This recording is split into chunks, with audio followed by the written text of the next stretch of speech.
एचएचएफ लेके आ रहा है इस 12, 13 और 14 सितंबर को साया रेसिडेंसी में 3 दिन का नेशनल सेमिनार, जिसे हम डायनामिक्स कहते हैं।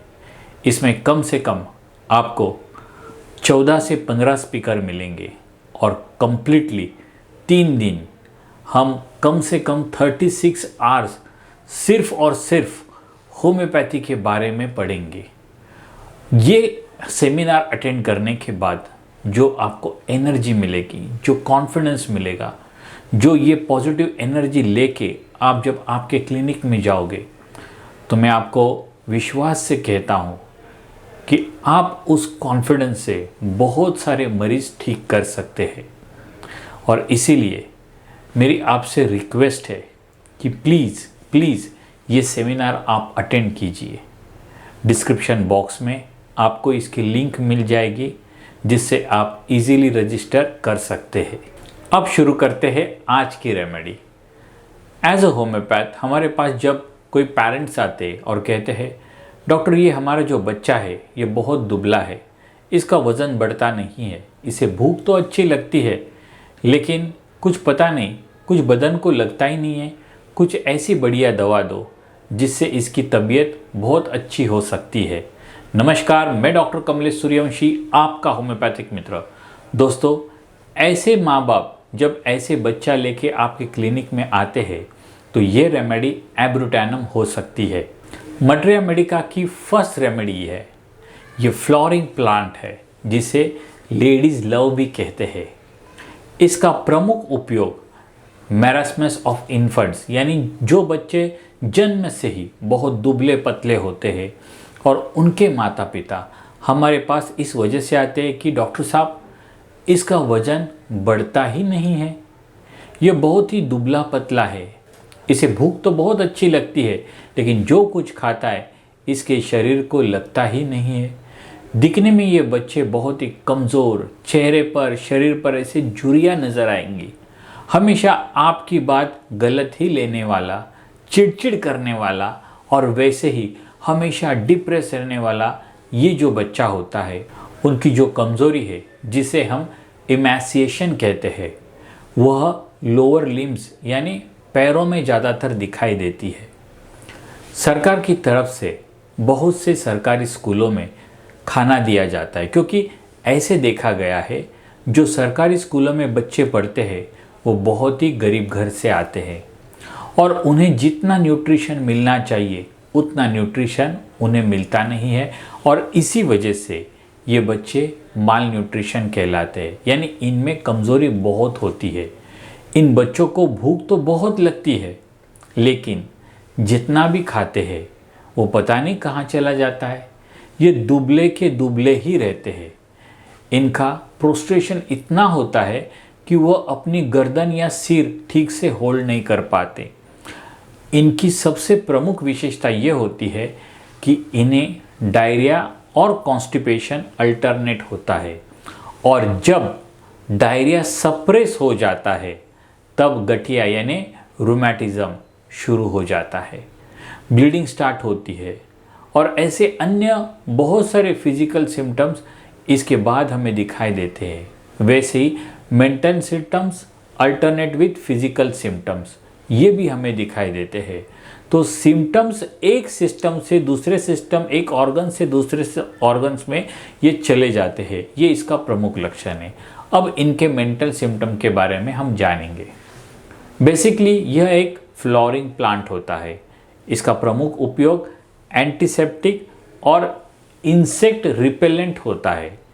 इनके पत्तों में जो ये वोलेटाइल ऑयल होता है जिसमें एक स्ट्रॉन्ग शार्प ऐसे एक स्मेल होती है जिससे इंसेक्ट या मच्छर तंग नहीं करते, दूर भाग जाते हैं। इसी तरह ये जो बच्चे होते हैं इनके करीब अगर कोई आता है यानी आने की कोई कोशिश भी करता है, उन्हें ये दूर लौटा देते हैं। और इसीलिए ये जो रेमेडी है इसका मूल फीलिंग होता है टच मी नॉट। ये बच्चे आपको हाइपर एक्टिव नज़र आएंगे, एग्रेसिव नज़र आएंगे और किसी को पास आने नहीं देते, बहुत ही मिसबिहेवियरिंग और नॉन डिलीजेंट चाइल्ड होता है। आपका कहना बिल्कुल मानता ही नहीं है, आप जो कहेंगे उसका उल्टा ही ये कर देते हैं। इसीलिए इनमें रूब्रिक है कॉन्ट्ररी और contradiction, disposition to be contradiction. इनका स्वभाव ही हो, यानी उनका स्वभाव ही ऐसे होता है। जिन बच्चों में बहुत गुस्सा होता है उनकी ये रेमेडी हो सकती है। अभी आपको चीयरफुल नज़र आएंगे, लेकिन दूसरे ही समय ये बहुत दुखी भी नज़र आते हैं। Cheerful alternating with sadness. ये हमेशा नाराज रहता है, इनका कभी भी समाधान होता नहीं है। दो विरुद्ध स्थितियां इनमें दिखाई देती है, जैसे कि इन्हें बोलना तो बहुत पसंद है, इसीलिए रूब्रिक है लोक्वेसिटी, लेकिन वैसे किसी से भी बात करते नहीं है, इसीलिए टैसिटन। जैसे सीना वर्म इन्फेस्टेशन के लिए प्रमुख दवा है, वैसे एब्रोटैनम भी एक प्रमुख दवा है। जो बच्चे इस तकलीफ में बहुत चिड़चिड़ करते हैं, इनकी ये प्रमुख दवा है। इरिटेबिलिटी वर्म अफेक्शंस इन, ये बहुत ही क्रॉस होते हैं, इरिटेबल होते हैं, इनका नेचर बिल्कुल अच्छा नहीं होता, बहुत ही वायलेंट होते हैं, हद से ज़्यादा चिढ़ना, कंप्लेंट करना, इनकी ये आदत ही बनी होती है। इतनी चिड़चिड़ करते हैं जैसे कि वो कुछ क्रूएल काम ही कर बैठेंगे। इनमें इंसानियत नाम की चीज़ें नहीं होती है, इसीलिए मोरल फीलिंग्स वांट ऑफ। ये बहुत हटवादी होते हैं, ऑब्स्टिनेट चिल्ड्रन इन। कोई भी इन्हें हैंडल करे इन्हें बर्दाश्त ही नहीं होता। हैंडल बीइंग एवर्जन टू, इनमें न कोई ईगो होता है न हॉटीनेस होता है, बस कमज़ोरी की वजह से ये चिड़चिड़ करते रहते हैं। मेरे पास मत आओ, मुझे टच मत करो, सेंसिटिव टच टू। और इसी कमज़ोरी के वजह से ये कोई भी दिमाग का काम कर नहीं सकते। दिमाग पर थोड़ा सा भी कोई जोर दिया बस थक जाते हैं, और इसी वजह से इनकी मेमोरी उतनी स्ट्रांग होती नहीं है, और जिसकी वजह से उनकी स्टडी ठीक से होती नहीं है।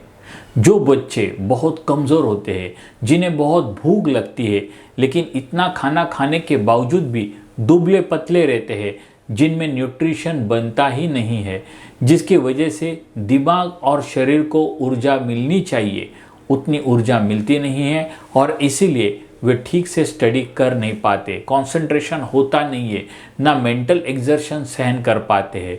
मैं बहुत ही कमज़ोर हूँ, मेरे पास मत आइए, मैं मेंटली और फिज़िकली बहुत थका हूँ, तो मुझसे दूर रहिए। और अगर किसी ने पास आने की कोशिश भी की तो बहुत ही चिड़चिड़ करने वाला जो बच्चा है वो इस रेमेडी का हो सकता है।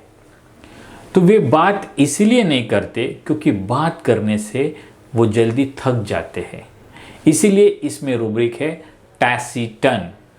अगर छोटा बच्चा आपके पास आए और आपने उन्हें एग्जामिनेशन टेबल पे एग्जामिन करना स्टार्ट किया, जैसे ही आप एग्जामिनेशन स्टार्ट करेंगे रोने लगते हैं, इरिटेबल हो जाते हैं, वे बच्चे इस रेमेडी के हो सकते हैं। जो बच्चे झगड़ालू होते हैं, बहुत ही वायलेंट होते हैं, वो भी इस रेमेडी के हो सकते हैं। इन्हें देखते ही आपको ऐसे लगेगा ये बुजुर्ग जैसे दिख रहे हैं, इनका एक्सप्रेशन भी वैसा ही होता है। रूब्रिक है face expression old looking children in. Second, face इमैसिएशन accompanied by pale discoloration of face. Third, face wrinkle, nutrition affected, skin withered and shriveled. Next, emaciation, atrophy develop upwards, development of children arrested.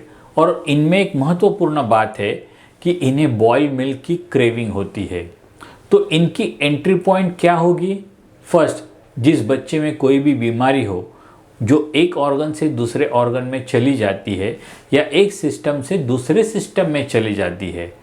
Second entry point, जिनके शरीर पर excessive hair growth होती है। Third, जो बच्चा माँ बाप का आज्ञाकारी होता ही नहीं है, बिल्कुल उनकी केयर करता नहीं है। चौथा, जिसे बहुत भूख लगती है लेकिन दुबला ही रहता है।